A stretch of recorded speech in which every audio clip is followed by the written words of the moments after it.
take that second, but your first question is the solution. Am I correct? Yes, absolutely. Yeah.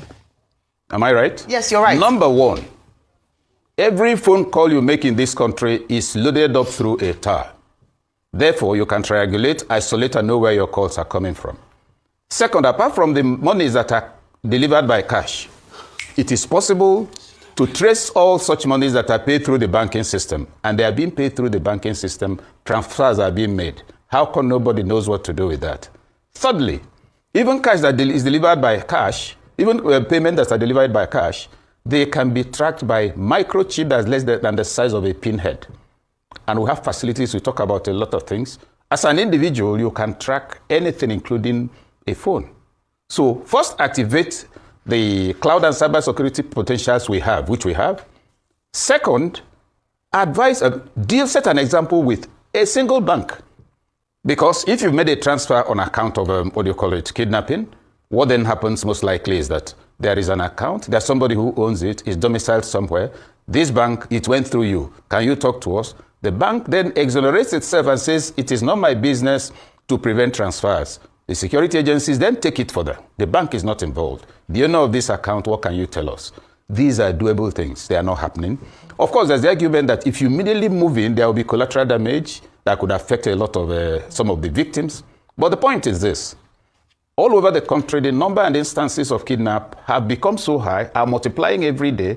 If you take the number of such incidents, the three of them combined, insurgency, kidnap, and banditry, that occurred in the last 2 weeks, go and compare it with what occurred between 2010, right?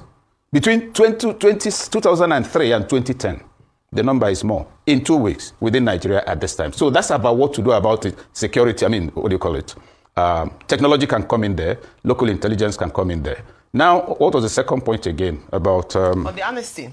Rehabilitation and reintegration. Yes, thank you. There's nothing preventing anybody from... There's nothing wrong with rehabilitation and reintegration. But I ask a few questions. If you recall, from the time Zulum became governor till now, there were so many waves of insurgents who were surrendering. Sometimes 5,000. Refugee camps were being set up. Money was being spent on that. Now, for that period, we got more than 20,000, 30,000 of such insurgents. Nobody knew the location of Shekau, and these are people working with him, number one. Number two, I don't know by what screening method we came to the conclusion that these are repentant. Number three, you recall the incidents, two I think that I can mention right away, of where those de-radicalized, re-engaged as terrorists. And you must understand the context. I kidnap somebody, and they give me 25 million. You call me back and talk to me. And it makes sense. I say, no, I shouldn't be doing this sort of thing. You finish, quote and unquote, de-radicalizing me and release me. And what I'm getting from you is probably 200,000 in a month. In the period before I came to surrender, I was used to blowing all kinds of money, spending a lot of money on drugs, drinks, women, irresponsible type of freedom. Now, I again find it impossible to keep. Second, those I killed their parents, and I'll speak with instances. We had once had cause to visit the Sheikh of Borno when we went there to do a training on crisis communication for security and military personnel. When we went to the palace, he received us and the issue of insurgency came up and he said, you people, by which he meant Nigeria and government, are not serious. And it wasn't during this government. You're not serious because every village knows those, among them who one day rose up and killed their parents. Now, those killers have been taken by government, put somewhere and are well fed, and use the expression. You then put powder on their faces and they say they should come back.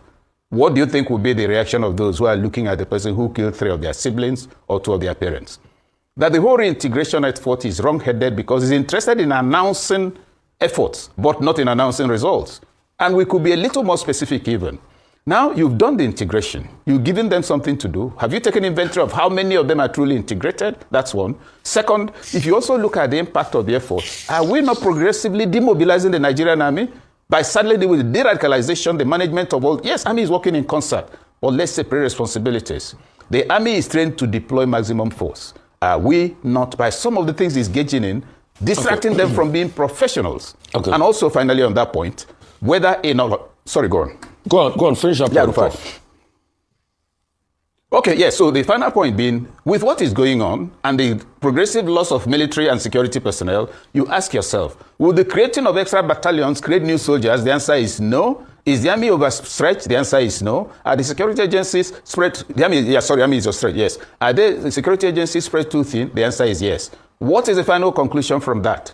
The conclusion, frightening as it is that the NDA is not producing extra officers because there's insurgency.